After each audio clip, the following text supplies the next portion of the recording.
В Ботаническом саду Сыктывкарского государственного университета имени Петерима Сорокина прошел семейный экологический фестиваль «Экодом Республика Коми». Основная тема – формирование экологического образа жизни жителей региона и защита окружающей среды. По словам организаторов, символично, что фестиваль проходит сегодня, в День защиты детей, экологическим воспитанием которых заниматься всегда очень важно.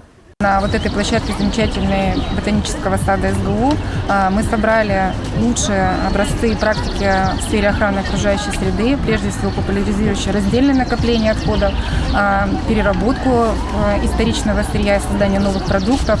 В общем, все те практики экологичные, которые есть в республике, которыми мы гордимся, которые мы хотим, чтобы они распространялись, и наши люди привыкали жить экологично.